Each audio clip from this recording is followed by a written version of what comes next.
9 मई की शब गवादर में बलोच दहशत गर्दों ने 7 गरीब हुजामों को नींद की हालत में जिस बेदर्दी से कत्ल किया है, उस तिरंगी की मिसाल दुनिया के किसी मजहब, मसलक, मुआशरे या सकाफत में नहीं मिलती। बलोच दहशत गर्दों ने बलोच रवायात को खाक में मिला दिया। ये दरिंदे क्या साबित करना चाहते हैं कि बलोच मेयार एक गुबार था और इसकी कोई हकीकत नहीं है। इसलिए उन्होंने बलोच सरजमीन पर निहत्ते और गरीब मजदूरों को कत्ल करके मुंह काला किया। मारे जाने वाले मजदूर तो इंतहाई कस्मा पुरसी की हालत में रह रहे थे। उनके पास ना तो सोने के लिए कोई चारपाई थी, ना ही कोई बिस्तर, ना कोई पंखा, ना कोई बिजली, ना कोई दूसरी बुनियादी सहूलत, बल्कि बेचारे जमीन पर इंतहाई अफसोसनाक हालत में पड़े हुए थे। क्या इनको रोजी कमाने का हक नहीं था? क्या किसी ने बलोचों को रोजगार और तालीम के लिए पाकिस्तान के दूसरे इलाकों में जाने से मना किया है? क्या बलोच अरब ममालिक या दूसरे ममालिक में रोजगार के लिए नहीं जाते? तो क्या बलोच दहशतगर्द तंजीमों BLA और BLF ने गरीबों पर अल्लाह की जमीन तंग की हुई है? ऐ अल्लाह, इन बलोच दहशत गर्दों पर अपनी जमीन तंग कर दे,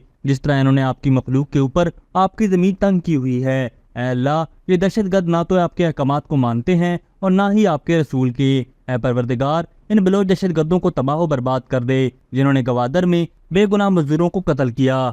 अभी तक के लिए सिर्फ इतना ही। मजीद दिलचस्प और ताज़ा तरीन खबरों से आगाह रहने के लिए हमारे चैनल इस्लामाबाद इंसाइडर को सब्सक्राइब करना मत भूलिए। और अगर हमारी ये वीडियो आपको अच्छी लगी है तो इसे लाइक कर दें और अपनी कीमती राय का इजहार नीचे दिए गए कमेंट सेक्शन में ज़रूर करें।